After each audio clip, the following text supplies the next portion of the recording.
नमस्कार साथियों, आप सभी का उत्कर्ष के डिजिटल मंच पर हार्दिक स्वागत है। साथियों, वेरी गुड इवनिंग सभी को, राधे राधे मेरी ओर से। और उम्मीद करूंगा कि आप सभी विद्यार्थी बिल्कुल स्वस्थ, मस्त और अपनी फिजिक्स की दुनिया में साथियों व्यस्त होंगे। तो दोस्तों, हमारा जो फिजिक्स का अध्याय था प्रकाश, परावर्तन एवं अपवर्तन, पिछली क्लास में आप लोगों ने पढ़ा होगा दोस्तों। परावर्तन क्या होता है, किसे कहते हैं, परावर्तन के प्रकार, परावर्तन के नियम। साथियों, उसी के साथ बता दूं मैं आपको, आपने कुछ मुख्य परिभाषाएं भी पढ़ी थी। और आज हम यहां पर परावर्तन से संबंधित जो गोलीय दर्पण होता है, जो गोलीय दर्पण के प्रकार है, उत्तल दर्पण, अवतल दर्पण और उत्तल और अवतल दर्पण से प्रतिबिंब निर्माण की प्रक्रिया को आज हम पढ़ने वाले हैं दोस्तों। तो बिल्कुल फटाफट से जुड़ जाइए। प्रकाश, परावर्तन एवं अपवर्तन, प्रकाश, परावर्तन एवं अपवर्तन जो है वो हमारा अध्याय रहने वाला है दोस्तों। बिल्कुल दोस्तों, तो उससे पहले जब रणभूमि में उतरा हूं दोस्तों, जब रणभूमि में उतरा हूं तो लड़ने से इंकार नहीं, लड़ने से इंकार नहीं। अब हार भले जाऊं, अब हार भले जाऊं, लेकिन पीछे हटना स्वीकार नहीं। बिल्कुल साथियों, अब भले हार भी जाए तो भी पीछे हटना स्वीकार नहीं है। बिल्कुल, क्योंकि रणभूमि में अब उतर चुके हैं, मतलब पूरे जोश के साथ उतरे हैं, पूरे होश के साथ उतरे हैं साथियों। तो पूरी मेहनत, पूरी जुनून, पूरी शिद्दत के साथ जब आगाज हो चुका है परीक्षा की तारीख का, तो अब क्या पीछे हटना, अब क्या मुश्किल। बिल्कुल ठान लिया तो ठान लिया। चलिए साथियों, शुरू करते हैं। और आज शुरू करते हैं सबसे पहला, सबसे इंपॉर्टेंट टॉपिक, और वो टॉपिक है साथियों गोलीय दर्पण से प्रतिबिंब का निर्माण करना। हमारा जो सबसे पहला टॉपिक रहेगा साथियों, ये मैं अंगुलियों पर आपको बताने वाला हूं। गोलीय दर्पण से प्रतिबिंब का निर्माण करना। पहला नियम कहता है साथियों, पहला नियम कहता है, पहला नियम जो कहता है वो ये कहता है कि जब प्रकाश की किरण मुख्य अक्ष के समांतर है, जब प्रकाश की किरण साथियों मुख्य अक्ष के समांतर है, बिल्कुल साथियों, जब प्रकाश की किरण मुख्य अक्ष के समांतर है तो दर्पण से परावर्तन के बाद, दर्पण से परावर्तन के बाद फोकस बिंदु से गुजरती है। बिल्कुल साथियों, मुख्य फोकस से गुजरेगी या फिर फोकस बिंदु से गुजरेगी। तो पहला नियम अपन ने पढ़ा, जब प्रकाश की किरण मुख्य अक्ष के समांतर है, जब प्रकाश की किरण मुख्य अक्ष के समांतर है तो यहां से बिल्कुल परावर्तन होगा। परावर्तन के बाद जिस बिंदु से गुजरेगी, प्रकाश की किरण मुख्य अक्ष के समांतर है, बिल्कुल मुख्य अक्ष के समांतर है, अक्ष के समांतर है, तो अक्ष के समांतर होने के बाद प्रकाश की किरण जाएगी, बिल्कुल फोकस से जाएगी। कहां से जाएगी? फोकस से जाने वाली है। पहला नियम, पहला नियम बिल्कुल क्लियर कर डाला कि प्रकाश की किरण, जैसे मान लो ये आपका अवतल दर्पण है, बिल्कुल मुख्य अक्ष के समांतर, मुख्य अक्ष के समांतर, मुख्य अक्ष के समांतर है, और यहां से परावर्तन के बाद जिस बिंदु से गुजरेगी वो बिंदु कौन सा होगा? फोकस बिंदु होगा। बिल्कुल साथियों, फोकस बिंदु होगा। उसके बाद अगर मैं बात करूं यहां पर उत्तल दर्पण की, अगर मैं बात करूं साथियों उत्तल दर्पण की, और जैसा कि मैंने आपको बताया कि उत्तल दर्पण प्रकाश की किरणों को फैला देता है, उत्तल दर्पण प्रकाश की किरणों को फैला देता है, परंतु साथियों अगर पीछे की तरफ बढ़ाएंगे तो वो भी मुख्य अक्ष पर मिलती हुई प्रतीत होगी, वो भी मुख्य अक्ष से मिलती हुई प्रतीत होगी। इसका मतलब ये प्रकाश की किरण मुख्य अक्ष के समांतर है, पर उत्तल दर्पण था, उत्तल दर्पण था, मतलब दोस्तों उल्टा चम्मच, खीर गिर गई। इसका मतलब साथियों प्रकाश की किरण फैल गई, प्रकाश की किरण फैल गई, परंतु पीछे की तरफ बढ़ाते हैं, जिस बिंदु पर जाकर मिलेगी, जिस बिंदु पर जाकर मिलेगी उस बिंदु को कहा जाएगा साथियों फोकस। क्या कहा जाएगा? फोकस। इसका मतलब पहला नियम क्लियर, पहला नियम क्लियर साथियों। मुख्य अक्ष के समांतर है, मुख्य अक्ष के समांतर है, फोकस से जाएगी, मुख्य अक्ष के समांतर है, कहां से जाएगी? परावर्तन के बाद फोकस से जाएगी, फोकस से जाएगी। यह था पहला नियम। दूसरा नियम है साथियों फोकसीय किरण, मतलब पहले नियम का उल्टा कर डालिए, पहला नियम का उल्टा कर डालिए। तो पहले नियम का उल्टा क्या होगा? यदि प्रकाश की किरण फोकस से आ रही है, यदि प्रकाश की किरण फोकस से आ रही है, फोकस से आ रही है, और यहां पर परावर्तन के बाद मुख्य अक्ष के समांतर हो जाएगी। अगर प्रकाश की किरण फोकस से आई तो परावर्तन के बाद मुख्य अक्ष के समांतर हो जाती है, मुख्य अक्ष के समांतर। तो पहले का उल्टा कर दिया, पहले का क्या कर दिया, उल्टा कर डाला दोस्तों। इसका मतलब मान लीजिए प्रकाश की किरण आ रही है, यह है साथियों अवतल दर्पण। याद रखना कौन सा दर्पण, अवतल दर्पण। मुख्य अक्ष के यहां पर फोकस से आ रही है दोस्तों, और परावर्तन के बाद मुख्य अक्ष के क्या हो गई, मुख्य अक्ष के क्या हो गई, समांतर हो गई, समांतर हो गई। अवतल है वास्तविक प्रतिबिंब, अरे उत्तल है आभासी प्रतिबिंब।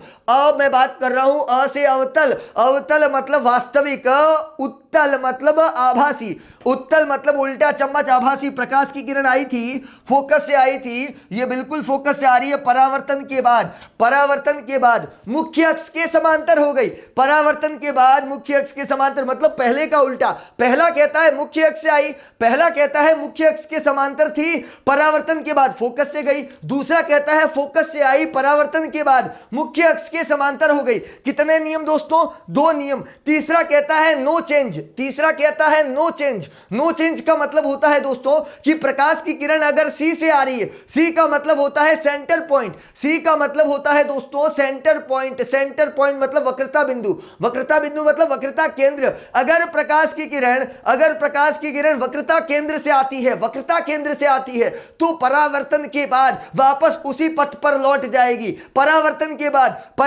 के बाद वापस उसी पृष्ठ पर लौट जाएगी। इसका मतलब यह तीसरा नियम जिसे कहा जाता है अभिलंब किरण। जब प्रकाश की किरण वक्रता बिंदु से गुजरती है, जब प्रकाश की किरण साथियों वक्रता बिंदु मतलब सी से गुजरती है, तो परावर्तन के बाद क्योंकि गोलीय दर्पण निर्भर करता है परावर्तन पे। किस पे निर्भर करता है, परावर्तन पे निर्भर करता है। मतलब सी से आएगी तो सी पर ही जाएगी, कहने का मतलब सी से आएगी तो कहां जाएगी, सी पर, अर्थात कोई परिवर्तन नहीं होगा, वापस उसी पथ पर लौट जाएगी। खाली हाथ लौटना पड़ा दोस्तों, खाली हाथ लौटना पड़ा। यह आपतित किरण ये आ रही है, बिल्कुल साथियों कहां से आ रही है, सी से आ रही है, और ये यहां से परावर्तन के बाद वापस लौट गई, सी पर वापस चली गई। उसी प्रकार दोस्तों ये सी से आई और वापस सी पर रहेगी, सी से आई सी पर रहेगी, इसमें कोई दोहराने की बात नहीं।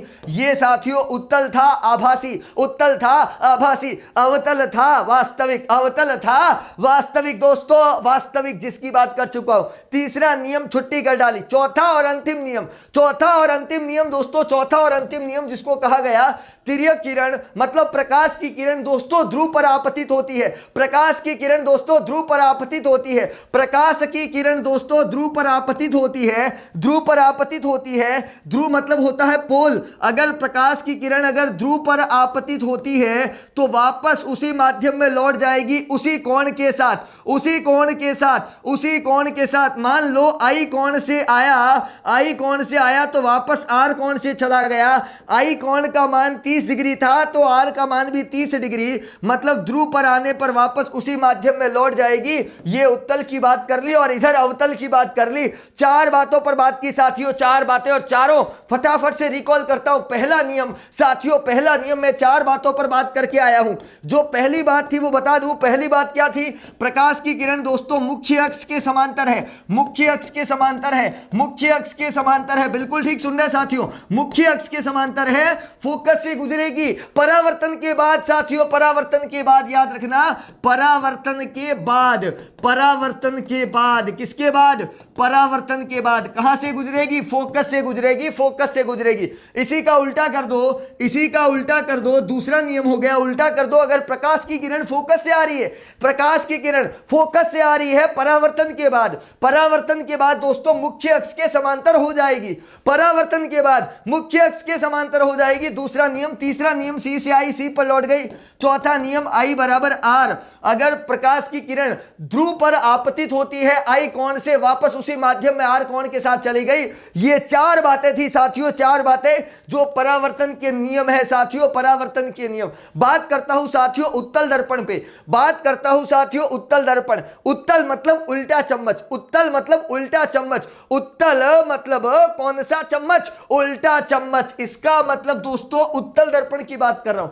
केवल 2 कंडीशन, कंडीशन, केवल और केवल साथियों दो कंडीशन पर बात कर रहा हूं। पहली कंडीशन यह है कि प्रकाश की किरण, पहली कंडीशन यह है प्रकाश की किरण अगर अनंत पर है, प्रकाश की किरण अगर अनंत पर है, प्रकाश की किरण अगर अनंत पर है तो प्रतिबिंब बनेगा फोकस पर। याद कर लो, अनंत पर है तो फोकस पर, याद कर लो साथियों, अनंत पर है तो फोकस पर बनेगा, इसमें कोई इशू नहीं। याद कर लीजिए, उत्तल दर्पण मतलब आभासी प्रतिबिंब, उत्तल दर्पण मतलब आभासी प्रतिबिंब। याद हो गया, सीधा बनेगा छोटा बनेगा। याद कर लो संदीप सर की फटफटिया का कांच, जो संदीप सर की फटफटिया थी दोस्तों, उस फटफटिया के ऊपर जो कांच लगा हुआ है, जो पीछे आने वाली गाड़ियों को देखता है, जो मैंने मिरर काम में लिया है ताकि पीछे आने वाली गाड़ी को मैं आराम से देख सकूं। क्या वो गाड़ी मुझे उल्टी दिखाई देती है? नहीं, वो गाड़ी मुझे सीधी दिखाई देती है। क्या गाड़ी वास्तव में इतनी सी है? उस इतने से कांच के अंदर इतनी बड़ी गाड़ी समा जाती है, इसका मतलब क्या गाड़ी वास्तव में इतनी सी थी? नहीं दोस्तों, वो आभासी काल्पनिक है,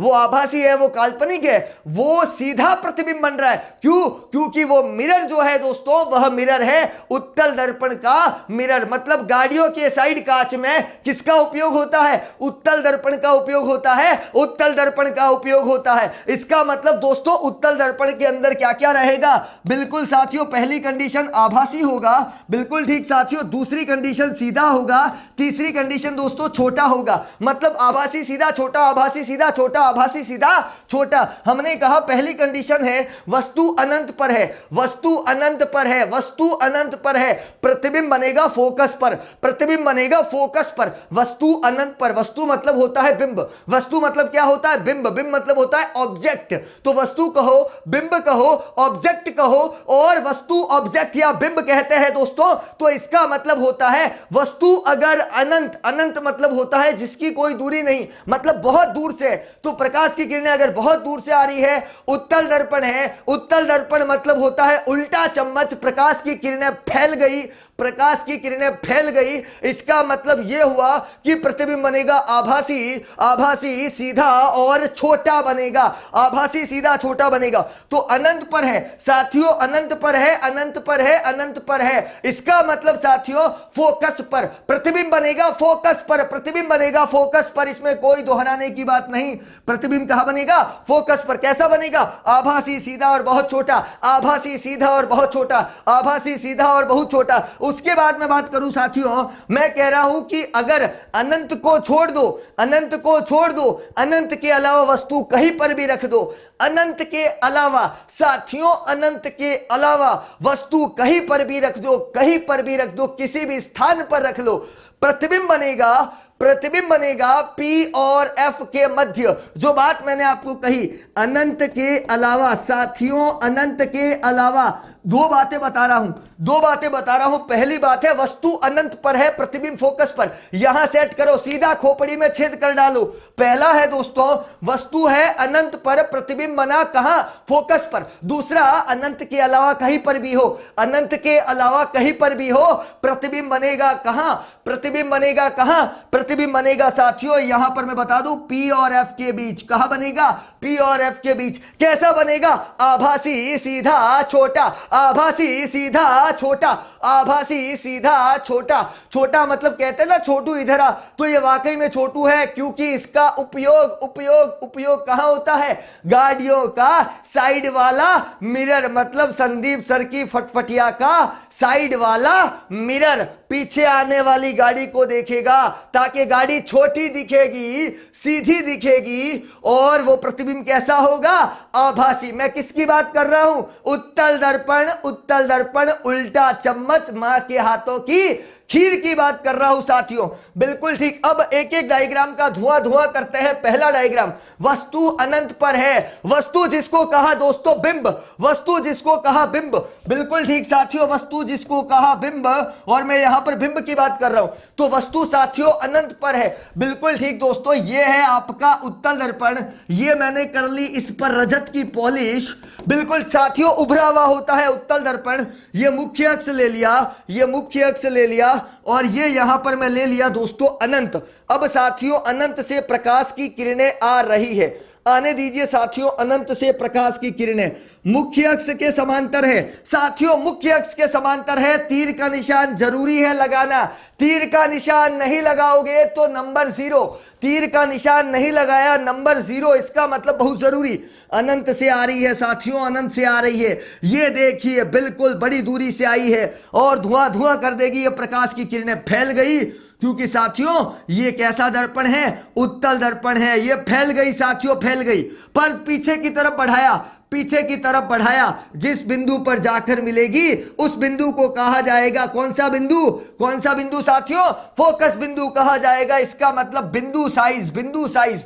तो मुख्य अक्ष के समांतर है साथियों, मुख्य अक्ष के समांतर है। यह प्रकाश की किरण फैल गई, यह प्रकाश की किरण फैल गई, प्रकाश की किरणें फैल गई साथियों, प्रकाश की किरणें फैल गई। मतलब यह हो गया, पीछे की तरफ बढ़ाया प्रतिबिंब बनेगा फोकस पर, पीछे की तरफ बनाया साथियों फोकस पर, फोकस पर, इसका मतलब है प्रतिबिंब बनेगा।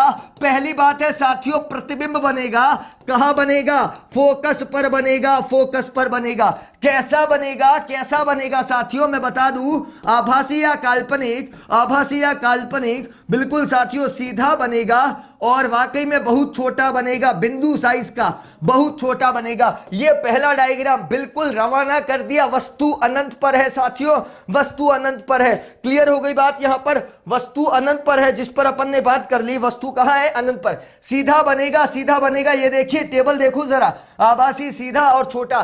चलिए दोस्तों, वस्तु अनंत को छोड़कर कहीं पर भी हो, ठीक है। दूसरी कंडीशन, अनंत को छोड़कर कहीं पर भी हो साथियों, अनंत को छोड़ दो, अनंत को छोड़ दो, बात गई जो भूल जाओ, बात करो, अनंत को छोड़कर कहीं पर हो। प्रतिबिंब कहां बनेगा साथियों, प्रतिबिंब कहां बनेगा, बिल्कुल बताऊंगा प्रतिबिंब कहां बनेगा। पहले जोड़ दो राजस्थान के सारे विद्यार्थियों को, फटाफट से एक बार शेयर कर लीजिए और बता दो, फिजिक्स का तूफान आ गया है, फिजिक्स का तूफान आ गया। वस्तु अनंत को छोड़कर कहीं पर भी हो, वस्तु अनंत को छोड़कर कहीं पर भी हो, इसका मतलब सपोज कीजिए दोस्तों, अगर वस्तु मान लो यहां पर है, यहां पर मतलब ये अनंत नहीं है, अनंत के अलावा कहीं पर भी है, बिल्कुल ये अवतल बना दिया है साथियों, उत्तल नहीं है। पहली बात तो ये, किसी विद्यार्थी ने कहा क्या कि ये अवतल बन गया है, बिल्कुल साथियों हम बात कर रहे हैं किसकी, उत्तल दर्पण की। तो सबसे पहले हमें लेना है उत्तल दर्पण मतलब उभरा हुआ, उत्तल दर्पण मतलब उभरा हुआ, उत्तल दर्पण मतलब उभरा हुआ। ध्यान दो दोस्तों, सभी लोगों का ध्यान यहां होना चाहिए।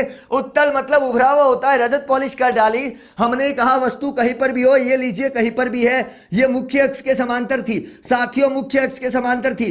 प्रकाश की किरण फैल गई, बिल्कुल फैल गई, कोई बात नहीं, पर जिस बिंदु पर जाकर मिली वह बिंदु हो गया फोकस बिंदु। ये तो हुआ पहला नियम साथियों, पहला नियम ये है साथियों, पहला नियम जिस पर मैंने बात कर ली। पहला नियम जो क्या कहता है साथियों, पहला नियम कहता है प्रकाश की किरण मुख्य अक्ष के समांतर है, प्रकाश की किरण मुख्य अक्ष के समांतर है, मुख्य अक्ष के समांतर है। उत्तल दर्पण से परावर्तन के बाद, उत्तल दर्पण से परावर्तन के बाद भाग गई साथियों, उत्तल दर्पण से भाग गई, प्रकाश की किरण भाग गई, पर पीछे की तरफ बढ़ाया, जिस बिंदु पर जाकर मिल रही है उस बिंदु को कहा फोकस बिंदु। लगाया साथियों तीसरा नियम, साथियों लगाया तीसरा नियम, लगने दो तीसरा नियम। यह तीसरा नियम कहता है कि अगर प्रकाश की किरण सी पर है, अगर प्रकाश की किरण सी पर है, बिल्कुल साथियों प्रकाश की किरण सी पर है, तो इसका मतलब मेरा प्रतिबिंब बनेगा साथियों, ये यहां बना और ये है साथियों P और ये है F। वापस बता दूं दोस्तों, ये प्रकाश की सी वाली किरण है साथियों, सी वाली किरण है साथियों, सी वाली किरण,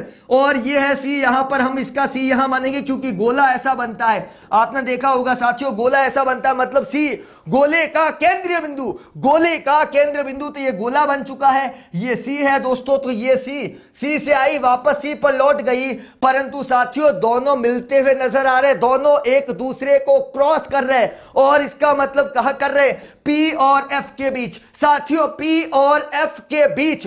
तो ये लीजिए दोस्तों, हमारा दूसरा डायग्राम कहां बना, आप कहोगे साथियों प्रतिबिंब बनेगा जरूर, पर बनेगा P व F के मध्य बनेगा। कहां बनेगा साथियों, P और F के मध्य बनेगा। कैसा बनेगा, आभासी बना, बिल्कुल ठीक साथियों, आभासी। अरे उत्तल है, काय का याद करना, टेंशन नहीं लेने का। हमने कहा ये कैसा बना, आभासी, बिल्कुल साथियों सीधा, क्योंकि मुख्य अक्ष के ऊपर बना और छोटा, आभासी सीधा छोटा, आभासी सीधा छोटा। इसका मतलब दूसरा डायग्राम भी क्लियर। उसका उपयोग क्या होता है साथियों, वाहनों के पश्य दर्पण। वाहनों का पश्य दर्पण का मतलब होता है, मैं बात कर रहा हूं साथियों साइड मिरर। साइड मिरर मतलब मेरी फटफटिया और फटफटिया के साइड का जो कांच लगा हुआ था, जो शीशा लगा हुआ था दोस्तों, जिसमें पीछे आने वाली गाड़ी साफ साफ दिखाई दे रही है। इसका मतलब वाहनों के पश्य दर्पण में कौन सा दर्पण का उपयोग हुआ, याद रखना दोस्तों, उत्तल उत्तल उत्तल। उत्तल मतलब कॉन्वेक्स मिरर। पीछे आने वाले वाहन को ड्राइवर आसानी से देखता है, क्योंकि उत्तल दर्पण आभासी सीधा व छोटा प्रतिबिंब का निर्माण करता है साथियों। छोटे प्रतिबिंब का निर्माण करेगा, आभासी सीधा छोटा। अगर कोई आपसे पूछे दूसरा उपयोग क्या है, दूसरा उपयोग क्या है दोस्तों, दूसरा उपयोग याद रखना दोस्तों, आजकल इसका उपयोग होने लगा एटीएम मशीन में। याद रखना दोस्तों, आजकल इसका उपयोग जो है, चलन जो है बढ़ चुका है और इसका उपयोग होता है एटीएम मशीन में। यह दूसरा उपयोग है। सपोज कीजिए संदीप सर गए एटीएम मशीन पर, संदीप सर गए एटीएम मशीन पर और संदीप सर ने अपना निकाला डेबिट कार्ड और कार्ड से पैसे निकाल रहे थे और पीछे से कोई मेरे पासवर्ड देख रहा है। तो बिल्कुल साथियों पासवर्ड देख लेगा, उसको पता चल गया मेरा सीक्रेट पासवर्ड।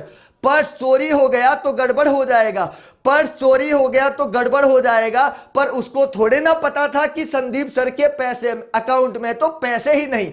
कोई बात नहीं, ले जाइए ले जाइए। चलिए साथियों कोई दिक्कत नहीं, मतलब ये बड़ी दुर्घटना हो सकती है। इस दुर्घटना से बचने के लिए, इस दुर्घटना से बचने के लिए ये मत कह देना सर एटीएम में पैसे ही नहीं रखेंगे, ले जाओ ले जाओ, ऐसा नहीं करना है। एटीएम में पैसे भी रखो, मेहनत से कमाया हुआ पैसा है तो रखेंगे, पर याद रखो दोस्तों उसी एटीएम के पास में लगा हुआ होता है उत्तल दर्पण। लगा हुआ होता है उत्तल दर्पण, जो पीछे से जो व्यक्ति आपके पासवर्ड देखने की कोशिश कर रहा है, आपको उसका प्रतिबिंब दिखाई देगा, आपको उसका प्रतिबिंब दिखाई देगा। तो पीछे आने वाला दिखाई दे रहा है उस साइड वाले मिरर में, तो बिल्कुल एटीएम मशीन के बिल्कुल पास पास पास क्या होता है, दर्पण। कौन सा, उत्तल कॉन्वेक्स। चलिए दोस्तों आगे बात करते हैं। हमने दो उपयोग पढ़ लिए। लीजिए दोस्तों इस प्रश्न का जरा स्वागत कर लो, इसका स्वागत कर लो अपनी क्लास में और इसको बता दो इसकी औकात। चलिए साथियों, वाहनों के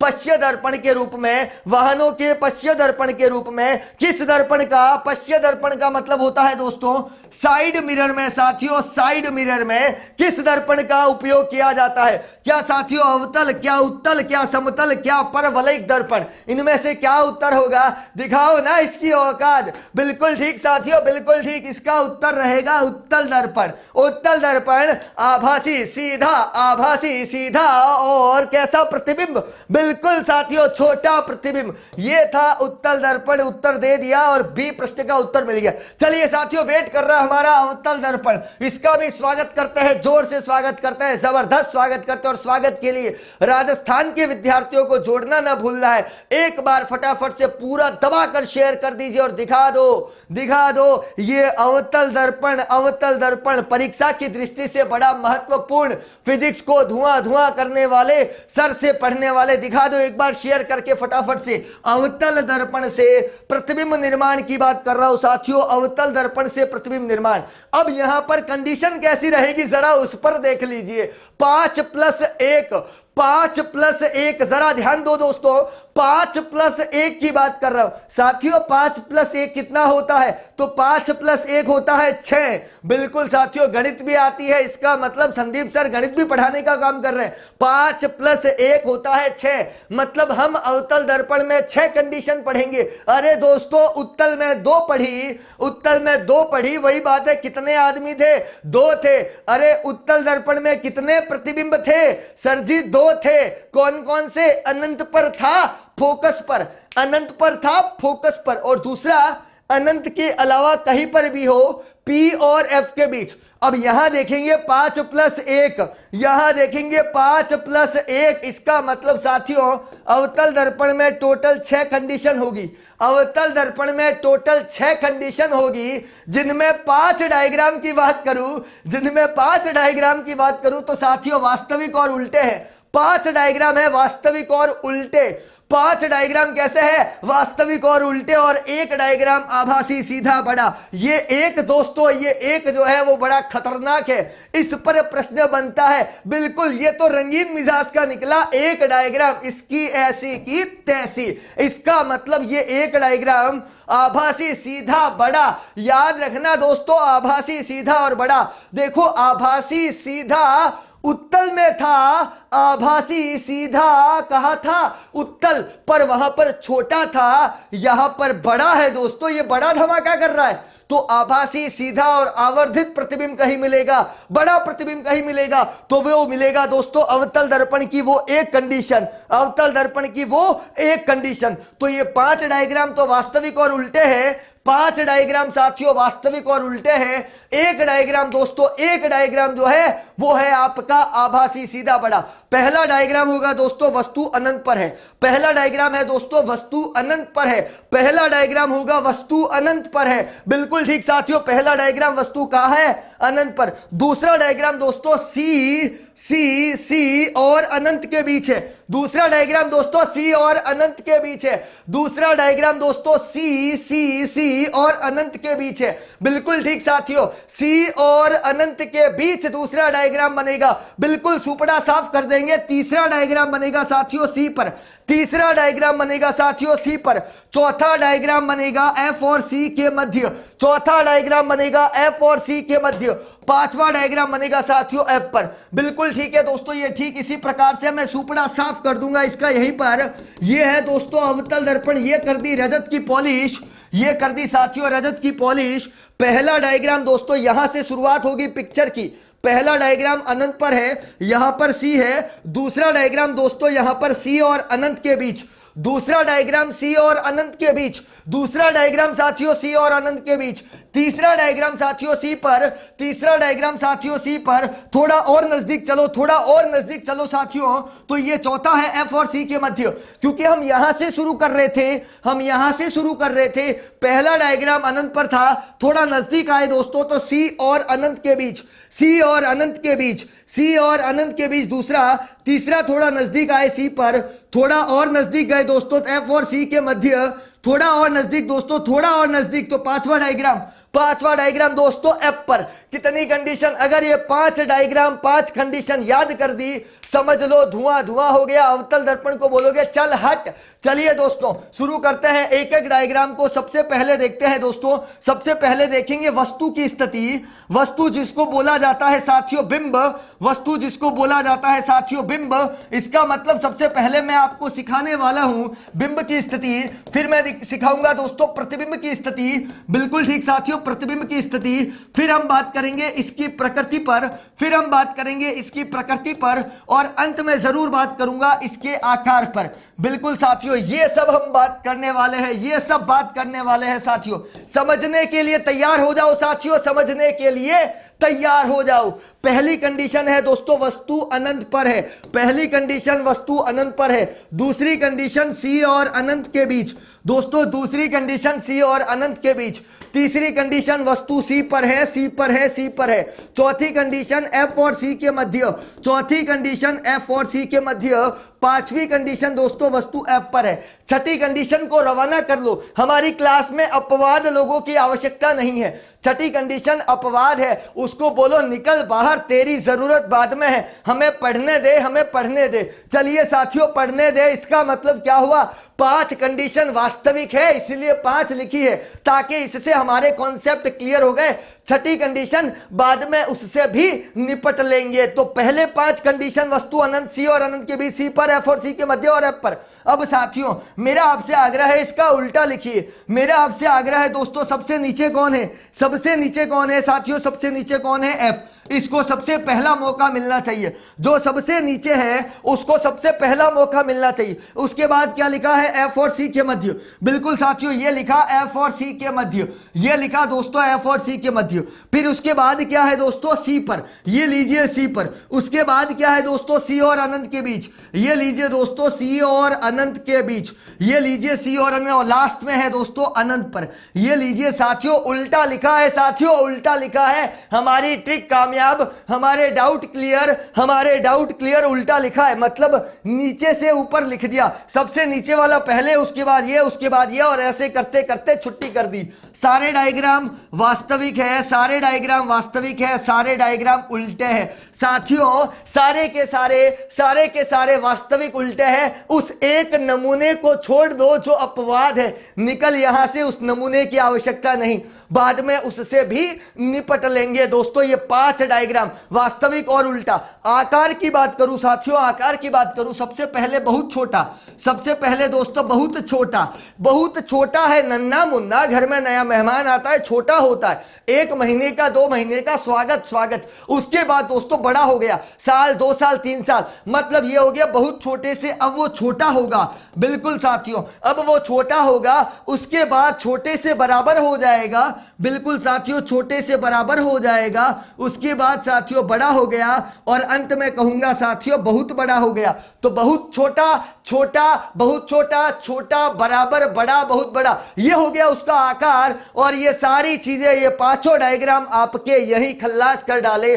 छठे डायग्राम पर जरूर बात करूंगा साथियों। पहली कंडीशन, वस्तु अनंत पर है, प्रतिबिंब बना फोकस पर, सी और अनंत के बीच है, एफ और सी के मध्य। देखो साथियों, सी पर है, सी पर बना, सी पर है, सी पर बना, सी पर है, सी पर बना, इसीलिए कहा वास्तविक उल्टा और बराबर कहा, बराबर कहा, बराबर कहा। उसी प्रकार साथियों एफ और सी के मध्य है, सी और अनंत के मध्य, वास्तविक उल्टा, बड़ा, बहुत बड़ा। अब चलो छठी कंडीशन, ये है दोस्तों छठी कंडीशन, स्टार मार्क कर देता हूं इसको। इस नमूने को निपटना है पी और एफ के मध्य, पी और एफ के मध्य, मतलब आप एफ तक तो पहुंच गए, थोड़ा और नजदीक चलो साथियों, तो पी और एफ के मध्य, छठी कंडीशन, पी और एफ के मध्य, दर्पण के पीछे बनेगा आभासी सीधा और बड़ा। साथियों आभासी सीधा बड़ा, आभासी सीधा बड़ा, ये था अवतल दर्पण। अब एक एक डायग्राम को बनाने जा रहा हूं साथियों, जल्दी जल्दी देख लीजिए और दिखा दो इसको इसकी औकात। चलिए साथियों, यहां पर है पहली स्थिति, वस्तु कहां है, वस्तु कहां है दोस्तों, वस्तु कहां है, वस्तु है साथियों अनंत पर। बिल्कुल ठीक दोस्तों, वस्तु अनंत पर है, ये लीजिए साथियों, वस्तु अनंत पर है, ये लीजिए। अवतल है वास्तविक, मुख्य अक्ष के समांतर, मुख्य अक्ष के समांतर, मुख्य अक्ष के समांतर है दोस्तों, परावर्तन के बाद फोकस से जाएगी। बिल्कुल साथियों, परावर्तन के बाद फोकस से जाएगी। पहली बात, मुख्य अक्ष के समांतर है साथियों, मुख्य अक्ष के समांतर है, मुख्य अक्ष के समांतर है, परावर्तन के बाद फोकस से जाएगी, मतलब आपका प्रतिबिंब बनेगा फोकस पर। प्रतिबिंब कहां बनेगा, फोकस पर बनेगा साथियों। वास्तविक उल्टा बहुत छोटा, क्या बात है दोस्तों, वास्तविक उल्टा बहुत छोटा, ये आपके डायग्राम के डायलॉग्स, वास्तविक उल्टा बहुत छोटा, वस्तु अनंत पर, वस्तु अनंत पर दोस्तों, वस्तु सी और अनंत के मध्य है साथियों। दूसरी कंडीशन, वस्तु सी और अनंत के मध्य है, वस्तु सी और अनंत के मध्य है, ये लीजिए। यहां पर कौन सा दर्पण, अवतल, ये अवतल, यहां लिखा एफ, यहां लिखा पी, यहां लिखा सी, और सपोज कीजिए दोस्तों वस्तु सी और अनंत के मध्य था। पहला नियम है दोस्तों, मुख्य अक्ष के समांतर है, पहला नियम है मुख्य अक्ष के समांतर है, मुख्य अक्ष के समांतर है, कहां से जाएगी, बिल्कुल फोकस से जाएगी। मुख्य अक्ष के समांतर है, फोकस से गया, बिल्कुल साथियों फोकस से गया। पहला नियम पढ़ डाला, ये था पहला नियम जिसको आपने मेरे साथ पढ़ा। पहला नियम हमने कहा दोस्तों, वस्तु मुख्य अक्ष के समांतर है, फोकस से जाएगी। दूसरा नियम उल्टा कर डालो, उल्टा कर दो, मतलब घुमा दो दोस्तों, घुमा दो उसको, और घुमा दिया मैंने यहां पर। और वस्तु जब फोकस से जा रही है, बिल्कुल साथियों वस्तु फोकस से जा रही है, वस्तु फोकस से जा रही है, जाने दो साथियों, वस्तु फोकस से जा रही है, वस्तु फोकस से जा रही है, जाने दीजिए दोस्तों, वस्तु फोकस पर है। यहां से परावर्तन हुआ, यहां से परावर्तन हुआ, और मुख्य अक्ष के समांतर, और मुख्य अक्ष के समांतर ये बन चुका है प्रतिबिंब, ये बन चुका है दोस्तों प्रतिबिंब, ये बन चुका है, उल्टा है, मुख्य अक्ष से नीचे है ना, उल्टा है दोस्तों। कहां बना, एफ और सी के मध्य, कहां बना, एफ और सी के मध्य बनेगा साथियों, एफ और सी के मध्य बनेगा। हमने कह दिया प्रतिबिंब बनेगा जरूर, और कहां बनेगा, एफ और सी के मध्य बनेगा, एफ और सी के मध्य बनेगा। कैसा बनेगा दोस्तों, कैसा बनेगा, हमने कहा साथियों वास्तविक बनेगा, बिल्कुल साथियों वास्तविक बनेगा। हमने कहा दोस्तों उल्टा बनेगा, बनने दीजिए ना वास्तविक उल्टा, पर याद रखिए दोस्तों छोटा बनेगा, याद रखिएगा वास्तविक उल्टा और छोटा बनेगा। यह है इसका उत्तर और बता दिया मैंने इसको इसका उत्तर। चलिए साथियों, जिस कंडीशन की बार बार बात कर रहे हैं, वस्तु सी पर है, प्रतिबिंब भी सी पर बनेगा। साथियों वस्तु सी पर है, वस्तु सी पर है, प्रतिबिंब भी सी पर बनेगा। बनने दो दोस्तों, बनने दो। वस्तु सी पर है, वस्तु सी पर है, वस्तु सी पर है, प्रतिबिंब भी सी पर बनेगा। ये लिखा P, ये लिखा F और ये लिखा C। हमने कहा दोस्तों वस्तु सी पर है, मुख्य अक्ष के समांतर है। बिल्कुल साथियों, ये चली गई फोकस से। पहला नियम, हमेशा पहला नियम लगेगा, हमेशा पहला नियम लगेगा दोस्तों, पहला नियम लगेगा। हमने कहा दोस्तों वस्तु सी पर है, कोई बात नहीं, ये लीजिए सी। हमने कहा दोस्तों वस्तु सी पर है, तो प्रतिबिंब भी कहां बनेगा, प्रतिबिंब भी कहां बनेगा, सी पर बनेगा, सी पर बनेगा, सी पर बनेगा। साथियों वस्तु सी पर है, प्रतिबिंब भी सी पर बनेगा। वस्तु सी पर है, वस्तु सी पर है, प्रतिबिंब भी सी पर बनेगा, सी पर बनेगा, सी पर बनेगा। वास्तविक उल्टा बराबर, वास्तविक उल्टा बराबर, इसको पूरा कर देता हूं। वास्तविक बनेगा, उल्टा बनेगा और बिल्कुल वस्तु के बराबर बनेगा। कैसे बनेगा जरा उसको उसकी औकात दिखा दो दोस्तों। ये लीजिए यहां पर फोकस से आ गई, फोकस से आ गई, मुख्य अक्ष के समांतर हो गया, लगभग बराबर। साथियों लगभग बराबर आना चाहिए। ये यहां पर आई, मुख्य अक्ष के समांतर थी, और ये यहां पर बिल्कुल फोकस से जाएगी। कहां से जाएगी, बिल्कुल यहां पर फोकस से आई, मुख्य अक्ष के समांतर, फोकस से आई, मुख्य अक्ष के समांतर। कौन सा नियम, दूसरा नियम। डायग्राम को बढ़िया पेंसिल की सहायता से जबरदस्त तरीके से बनाना है। ये तीसरा डायग्राम दोस्तों वस्तु सी पर था, प्रतिबिंब सी पर बना, वास्तविक उल्टा बराबर बना। चौथा और दोस्तों सबसे इंपॉर्टेंट, परीक्षा की दृष्टि से बड़ा महत्वपूर्ण माना जाता है, वस्तु एफ और सी के मध्य है। साथियों वस्तु एफ और सी के मध्य है। जरा इसकी कंडीशन देखो, ये कर डाली रजत पॉलिश, यहां लिखा है P, यहां लिखा F और यहां लिखा C। हमने कहा दोस्तों F और C के मध्य है। हमने कहा चौथी कंडीशन F और C के मध्य है। बिल्कुल साथियों F और C के मध्य है, बिल्कुल झुकेगा नहीं दोस्तों, आज फिजिक्स को झुका देंगे। बिल्कुल F और C के मध्य है, ये F और C के मध्य है, मुख्य अक्ष के समांतर है, मुख्य अक्ष के समांतर है, और यहां पर ये चली गई दोस्तों फोकस से। जाने दो ना, कहां दिक्कत आ रही है, जाने दो दोस्तों, जाने दो। मुख्य अक्ष के समांतर है, बिल्कुल समांतर है, और ये पहला नियम लग चुका है। दूसरा नियम यहां पर लगाऊं तो ये बिल्कुल फोकस से जाएगी, बिल्कुल जाएगी दोस्तों, और यहां पर जो है यहां बनेगा, मतलब दोस्तों C और अनंत के बीच बनेगा। साथियों C और अनंत के बीच बनेगा। ये फोकस से आ गया, मुख्य अक्ष के समांतर, मतलब हम ये कह सकते हैं दोस्तों C और अनंत के बीच बनेगा, C और अनंत के बीच बनेगा। ये आपका चौथा प्रतिबिंब बना डाला। हमने कहा साथियों वस्तु कहां है, F और C के मध्य। करना क्या है दोस्तों, मैं वापस बता देता हूं, वापस बता देता हूं। ऐसा करना है, अवतल लिया, पॉलिश करना मत भूलना दोस्तों, प्यारे दोस्तों, पॉलिश करना मत भूलना।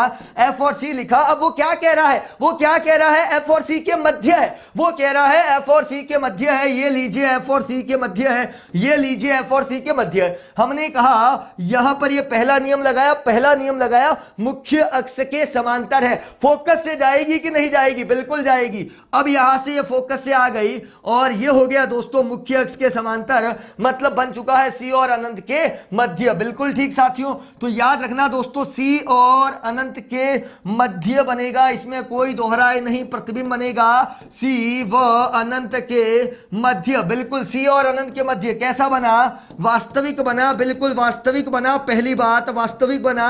हमने कहा दोस्तों उल्टा बना, कोई दिक्कत नहीं है, पर बड़ा बना। कैसा बना, बड़ा, वास्तविक उल्टा बड़ा, वास्तविक उल्टा बड़ा दोस्तों, वास्तविक उल्टा बड़ा। ये अपन ने बात कर ली। चौथी बात, पांचवी बात कर रहा हूं साथियों, पांचवी बात कर रहा हूं। वस्तु यहां पर है दोस्तों F पर, वस्तु कहां पर है दोस्तों, फोकस पर है। प्रतिबिंब कहां बनेगा, अनंत पर। अरे जब अनंत पर था तो फोकस पर बना, तो जब फोकस पर होगा तो अनंत पर काहे नहीं बनेगा, अरे अनंत पर काहे नहीं बनेगा। जब मेरी बात को आपने नहीं समझा, वस्तु अनंत पर है तो प्रतिबिंब फोकस पर बना, और जब फोकस पर है तो काहे अनंत पर नहीं बनेगा, बनेगा दोस्तों, बनेगा। तो इसका मतलब वस्तु फोकस पर है, प्रतिबिंब बनेगा अनंत पर। पहली बात, प्रतिबिंब बनेगा साथियों अनंत पर, और मैं इसको बना के रहूंगा अब यहां पर दोस्तों वस्तु फोकस पर है। याद रखना दोस्तों, बड़ा इंपॉर्टेंट मोड आ गया अब हमारे पास, बड़ा ही इंपॉर्टेंट मोड आ गया। जरा ध्यान दो, हमने कहा दोस्तों वस्तु फोकस पर है, बिल्कुल है, और ये मुख्य अक्ष के समांतर थी, फोकस से जाएगी, मुख्य अक्ष के समांतर है, फोकस से जाएगी। अब देखो दोस्तों, जब वस्तु फोकस पर है, जब यहां पर जो है दोस्तों वस्तु फोकस पर है, जब मैं बात कर रहा हूं साथियों वस्तु फोकस पर है, बिल्कुल साथियों, हमने कहा वस्तु फोकस पर है, मुख्य अक्ष के समांतर है, मुख्य अक्ष के समांतर है, यहां से परावर्तन हुआ, यहां से परावर्तन हुआ, फोकस से गुजर गई, सी से आने वाली प्रकाश की किरणें दोस्तों वापस सी पर रहेगी। अरे कहीं पर भी नहीं मिलने वाले, मतलब अनंत पर चला गया दोस्तों, अनंत पर चला गया। अब आप सोच रहे हो दोस्तों कि आप अभी तक पहला और दूसरा नियम काम में ले रहे थे, अब आप सोच रहे हो अभी तक संदीप सर पहला और दूसरा नियम काम में लिया, ये तीसरा नियम काहे लगाया, धोखा दे दिया, धोखा दे दिया। अरे साथियों एक बात बताओ, चोर को पकड़ने के लिए हमें चोर के पास तो जाना पड़ेगा ना, बिना गए उसके पास कैसे पकड़ोगे? मतलब आप तो ये कह रहे हो कि फोकस से ही प्रकाश की किरण डाल दो। कैसे डालूंगा जब वस्तु ही फोकस पर है, जब वस्तु ही फोकस पर है, इसका मतलब नहीं होगा पहला और तीसरा, वस्तु फोकस पर है तो फोकस से किरण कैसे आ सकती है, नहीं आ सकती ना। तो लगाया तीसरा नियम, लगाया तीसरा नियम दोस्तों, तीसरा नियम, और तीसरा नियम लगाकर बता दिया कि डायग्राम बन सकता है, और कहां बनेगा, अनंत पर बनेगा, अनंत पर बनेगा, अनंत पर बनेगा। बिल्कुल साथियों समझने की कोशिश करना, क्योंकि समय की गरिमा रहती है, संदीप सर की फटफटिया दौड़ती है, दौड़ने दीजिए दोस्तों, आप भी दौड़ते रहिए, फटफटिया को पकड़ लीजिए, बैठ जाइए और भागते रहिए। बिल्कुल साथियों, वास्तविक बना, उल्टा बना, और याद रखना दोस्तों बहुत बड़ा बना। कैसा बना, बहुत बड़ा। कैसे बहुत बड़ा, क्योंकि अनंत पर बनने जा रहा है, प्रतिबिंब बनने जा रहा है दोस्तों अनंत पर। बिल्कुल ये पांचवी कंडीशन, और ये मेरी दोस्तों अंतिम कंडीशन, ये है दोस्तों इसका अपवाद। इसका क्या करूं दोस्तों, इसका क्या करूं, इसको रवाना करो, यहां पर ये अपवाद है। छठी कंडीशन है दोस्तों, छठी कंडीशन, मतलब ये है वस्तु P और F के मध्य, P और F के मध्य है दोस्तों, कोई दिक्कत नहीं है। यहां पर ये इस अपवाद है, इस अपवाद को भी हम निपटना जानते हैं, हम निपटना जानते हैं। बिल्कुल साथियों, वस्तु कहां है, P और F के मध्य, बहुत नजदीक आ गया, बहुत नजदीक आ गया। मार डालेगा क्या, नहीं नहीं नहीं नहीं, मारूंगा नहीं, नजदीक इतना आ गया। बिल्कुल साथियों बहुत नजदीक आ गया, मतलब P और F के मध्य है, P और F के मध्य है। पहला नियम लगाया, पहला नियम लगाया, मुख्य अक्ष के समांतर है। बिल्कुल साथियों फोकस से तो जाएगा ही, पहला नियम लगाया, मुख्य अक्ष के समांतर है। कहां से जाएगा, फोकस से जाएगा, जाने दो ना, मुख्य अक्ष के समांतर है, फोकस से चला गया, बहुत नजदीक है। मतलब चौथा नियम काम में लेना पड़ेगा साथियों, बहुत नजदीक है, बहुत नजदीक है चौथा नियम, क्योंकि प्रतिबिंब जो है, वस्तु जो है वो दर्पण के बहुत पास है, तो प्रतिबिंब पीछे की ओर बनेगा, प्रतिबिंब पीछे की ओर बनेगा। चौथा नियम साथियों, नियम भी लिख रहा हूं, चौथा नियम लगा रहा हूं, चौथा नियम। तो साथियों ये आई कोण के साथ आया और ये आर कोण के साथ भाग गया। ओहो, आई कोण के साथ आया और आर कोण के साथ भाग गया। दोनों को पीछे की तरफ बढ़ा रहा हूं, दोनों को पीछे की तरफ बढ़ा रहा हूं, कहीं ना कहीं तो मिलेंगे। कहां तक भागोगे, कहां तक भागोगे बचकर, कहीं ना कहीं तो मिले। बिल्कुल साथियों मिले, और जहां मिले साथियों यहां पर हम मिल चुके हैं, इसका मतलब है आभासी बना, सीधा बना और बड़ा बना। साथियों सीधा क्यों कहा, क्योंकि मुख्य अक्ष के ऊपर बना, क्योंकि साथियों मुख्य अक्ष के ऊपर बना, इसीलिए मैंने बोला सीधा। आभासी बोला क्योंकि ये इमेजिनेशन है, काल्पनिक है। दोनों को पीछे की तरफ बढ़ाया है दोस्तों, दोनों को पीछे की तरफ बढ़ाया है। मुझे लगता है ये आपकी चौथी कंडीशन और इस छठे वाले डायग्राम को खाक कर डालेगा, धुआं धुआं कर डालेगा। यह है दोस्तों अवतल दर्पण की 5+1। इस अपवाद को अलग रखो, इस अपवाद को अलग रखो। टोटल हो गई हमारी 6 कंडीशन, जिस पर बात कर ली। उत्तल की 2 ही कंडीशन थी, वस्तु अनंत पर है, प्रतिबिंब फोकस पर बना। दूसरी कंडीशन 5+1 बोल रहा हूं दोस्तों, 5+1 बोल रहा हूं। इसका मतलब दोस्तों ये 6 कंडीशन थी जिस पर बात कर ली। जरा प्रश्नों पर गौर करो साथियों, प्रश्नों पर गौर करो। ये अवतल दर्पण है, इसका उपयोग क्या है, अरे इसका यूज क्या है, और ये अवतल दर्पण कहां काम आता है, जरा बता दो ना हमें। बिल्कुल साथियों बताएंगे अवतल दर्पण कहां काम आता है। ये काम आता है दोस्तों टॉर्च और सर्च लाइट में। टॉर्च और सर्च लाइट में काम आता है साथियों, टॉर्च और सर्च लाइट में, पहली बात। दूसरा दोस्तों सौर भट्टी या जिसको कहते हैं सौर कुकर, दूसरा कहते हैं सौर भट्टी या सौर कुकर कहते हैं साथियों, सौर भट्टी या सौर कुकर कहते हैं। ये दूसरा डायग्राम, दूसरा उपयोग साथियों, दूसरा उपयोग। तीसरा उपयोग, जो दांतों के चिकित्सक होते हैं, जो दंत चिकित्सक होते हैं, जिनको डेंटिस्ट कहते हैं, वो दांतों को बड़ा करके देखते हैं, दांतों की साइज को बड़ा करके देखते हैं, कहीं दांतों में कैविटी तो नहीं है, क्या दांतों में कोई कैविटी तो नहीं है, अगर है तो ढिशुम ढिशुम ढिशुम ढिशुम करना पड़ेगा, क्योंकि तुम्हारा दंत शरण हो चुका है, दांतों का शरण हो चुका है। बिल्कुल साथियों, याद है ना, पीएच स्केल में पढ़ा था दंत शरण, याद कर लो दोस्तों, उसे ढिशुम ढिशुम करना पड़ेगा। अम्ल बना, अम्ल को कौन कम करेगा, क्षार कम करेगा। चलिए छोड़ो उसको, दंत चिकित्सक दांतों को बड़ा करके देखता है, अवतल दर्पण का उपयोग कर दी। सौर भट्टी में कर ली, सौर भट्टी कहो या सौर कुकर कहो, अवतल दर्पण, टॉर्च कहो या सर्च लाइट कहो, या वाहनों के अग्रदीप जिसको बोला जाता है दोस्तों, ये हेडलाइट्स। बिल्कुल दोस्तों, ये जो आंखें जैसी हेडलाइट्स देख रहे हो, ये आंखों जैसी हेडलाइट्स देख रहे हो, मतलब वाहनों के अग्रदीप, मतलब हेडलाइट्स में भी दोस्तों कौन सा दर्पण काम आ रहा है, अवतल दर्पण काम आ रहा है साथियों, अवतल दर्पण काम आ रहा है। ये हो गया दोस्तों। इसके अलावा दोस्तों कई बार क्या होता है, दाढ़ी करने की आवश्यकता है। दाढ़ी करने का मतलब होता है सेविंग करना साथियों, दाढ़ी करने का मतलब क्या करना, सेविंग करना। कौन से दर्पण का उपयोग करते हैं, कौन से दर्पण का उपयोग करते हैं दोस्तों, तो मैं बता दूं दोस्तों, दाढ़ी बनाने के लिए भी अवतल दर्पण का उपयोग करते हैं। सर्च लाइट का मतलब होता है रात के काले अंधेरे के अंदर जो ऑपरेशन चलाए जाते हैं सेना के द्वारा, उस समय कैप के ऊपर जो लाइट लगी होती है, सर्च लाइट, जो सर्चिंग में काम आती है, उसे कहा सर्च लाइट। और यहां पर सेविंग मिरर बता दी, ये दाढ़ी लिखा है दोस्तों, आप दाढ़ी मत पढ़ लेना कहीं, ये दाढ़ी लिखा है, दाढ़ी समझ रहे हो ना, दाढ़ी, दादी पढ़ लिया तो लगेगा जूते दादी के हाथ के। चलिए साथियों, ये पढ़ लिया।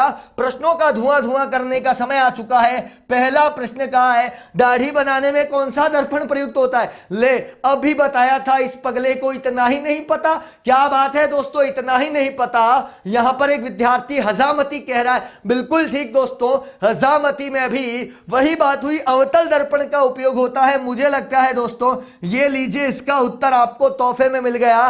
दाढ़ी बनाने के लिए, दाढ़ी बनाने के लिए किस दर्पण का उपयोग हुआ दोस्तों, अवतल दर्पण का उपयोग हुआ। समझ में आ रहा है ना, बिल्कुल धुआं धुआं, फिजिक्स को राख कर डालो यहीं पर। चलिए दोस्तों, वाहनों के अग्रदीप में, वाहनों के अग्रदीप साथियों, वाहनों के अग्रदीप मतलब मैं बात कर रहा हूं यहां पर हेडलाइट्स की। बिल्कुल ठीक सुन रहे हैं दोस्तों, हेडलाइट्स की बात कर रहा हूं। वाहनों के अग्रदीप में, हेडलाइट्स में किस दर्पण का उपयोग होता है, किस दर्पण का उपयोग होता है हेडलाइट्स में। जल्दी से इसका उत्तर देखते हैं, क्या अवतल, क्या उत्तल, क्या समतल, या इनमें से कोई नहीं। मुझे लगता है दोस्तों यहां पर बात कर दी है हेडलाइट्स की, मतलब इसका उत्तर एक ही होगा, और वो होगा साथियों अवतल दर्पण, अवतल दर्पण, अवतल दर्पण। हेडलाइट्स में किसका उपयोग होता है, अवतल दर्पण का। चलिए साथियों, ये माध्यमिक शिक्षा 2015 जो है उसको दिखा दो। ऐसे प्रश्न हम ऐसे ही धुआं धुआं कर देते हैं, उसको दिखा दो 2014 को कि हम क्या कर देते हैं, धुआं धुआं कर देते हैं। मतलब ये कह रहा है साथियों, अवतल दर्पण के मुख्य फोकस की परिभाषा, मुख्य फोकस की परिभाषा हमने पढ़ी थी। प्रकाश की किरण मुख्य अक्ष के समांतर आती है, परावर्तन के बाद मुख्य अक्ष के जिस बिंदु से गुजरेगी उसे कहा जाएगा मुख्य फोकस। फिर वो कह रहा है उत्तल दर्पण के दो उपयोग, मैंने बताया साइड मिरर, मैंने बताया आपको साइड मिरर के साथ साथ, साइड मिरर के साथ साथ एटीएम मशीन। गोलीय दर्पण को परिभाषित करें, अवतल और उत्तल दर्पण में अंतर बताओ, वास्तविक और आभासी प्रतिबिंब में अंतर बताओ। ये था 2015 का प्रश्न। खैर छोड़िए दोस्तों, जल्दी से आ जाइए दोस्तों, दर्पण सूत्र, वेरी इंपॉर्टेंट प्रश्न। दर्पण सूत्र क्या कहता है, जल्दी से बात करते हैं इस पर। दर्पण सूत्र कहता है फोकस दूरी f, बिंब दूरी u और प्रतिबिंब दूरी v।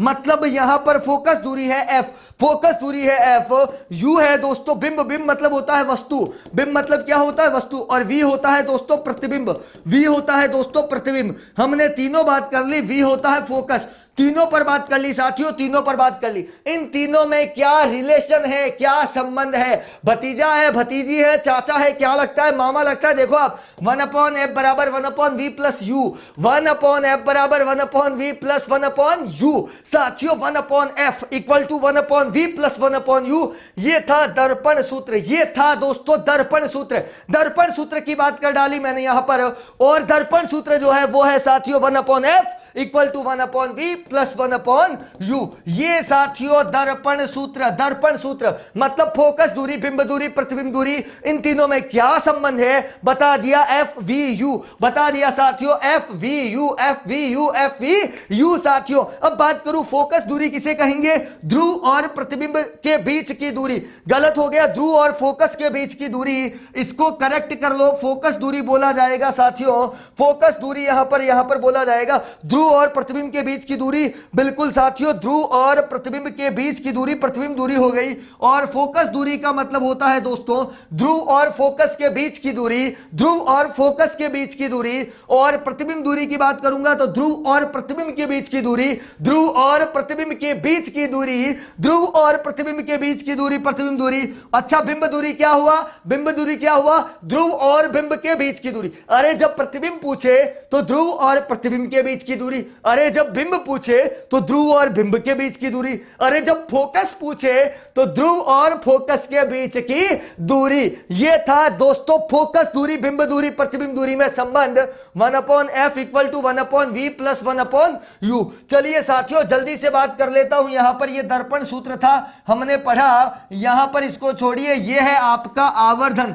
आवर्धन होता है दोस्तों प्रतिबिंब की ऊंचाई और बिंब की ऊंचाई के अनुपात को कहते हैं। याद रखना दोस्तों, h डैश होता है प्रतिबिंब की ऊंचाई, h डैश होता है प्रतिबिंब की ऊंचाई, h डैश होता है प्रतिबिंब की ऊंचाई। मतलब प्रतिबिंब की हाइट कितनी है, मतलब दोस्तों प्रतिबिंब की हाइट कितनी है, और प्रतिबिंब की हाइट को लिखा है दोस्तों h डैश से। किससे लिखा है? h डैश से। और याद रखना दोस्तों h को लिखा बिंब की ऊंचाई, h को लिखा बिंब की ऊंचाई। इसका मतलब साथियों m बराबर जो मैंने यहां पर लिखा है h dash upon h, h dash upon h, मतलब प्रतिबिंब की यहां पर लिखा दोस्तों h dash, h dash, h dash, h dash प्रतिबिंब की ऊंचाई। और अगर मैं h की बात करूं तो बिंब की ऊंचाई। बड़ा f लिखते हैं तो मुख्य फोकस, याद रखना दोस्तों बड़ा f लिखा तो मुख्य फोकस या फोकस बिंदु कहेंगे, मुख्य फोकस या फोकस बिंदु कहेंगे। और अगर मैं स्मॉल f लिखूंगा तो उसे बोलेंगे साथियों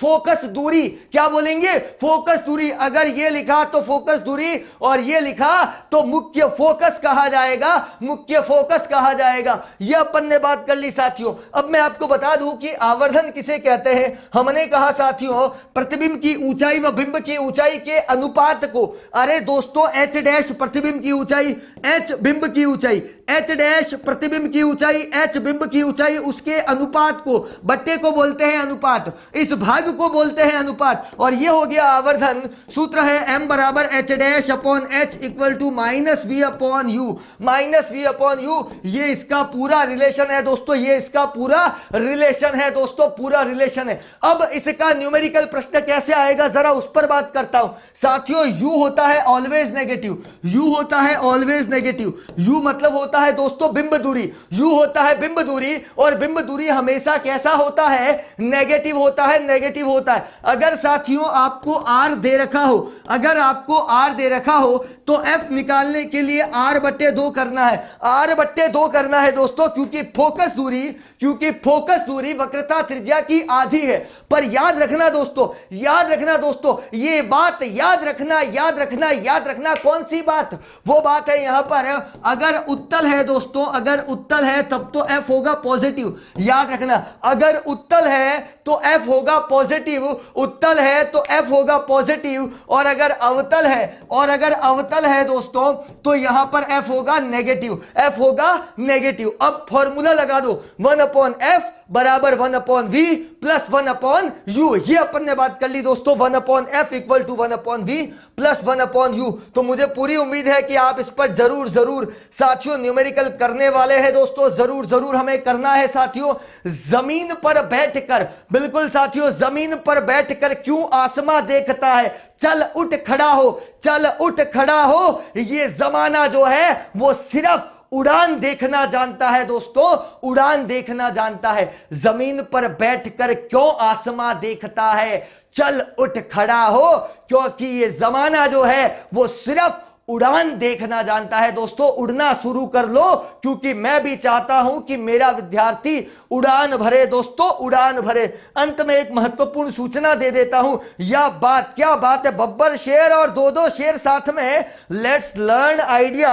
यहां पर आज से इंडिया सीखेगा भी और जीतेगा भी। क्या बात है। बिल्कुल परीक्षा कोई हो हर विद्यार्थी के लिए, तो बिल्कुल यहां पर ये जो है दोस्तों स्टार्टिंग होने जा रही है 21 फेब, बिल्कुल 8:30 बजे। यहां पर ये भी दे रखा है तीनों, तो पूरी डिटेल। ये बब्बर शेर के साथ 2 शेर तो आपको दिख गए होंगे, और ये किसी परिचय के मोहताज भी नहीं दोस्तों। इन्हीं शुभकामनाओं के साथ आज विदा लेते हैं। फिर मिलेंगे आपसे ठीक 7:15 बजे। मैं आपका इंतजार करूंगा 7:15 बजे। कहा, उत्कर्ष ऑनलाइन स्कूल का यूट्यूब चैनल दोस्तों। अपने दोस्तों को जरूर बता दिया करो। अरे फिजिक्स का धुआं धुआं होता है तो जरूर बताया करो अपने दोस्तों को, और कह दिया करो 7:15 बजे आ जाया करो। संदीप सर आपका इंतजार करते हैं दोस्तों। बहुत बहुत धन्यवाद आप सभी का।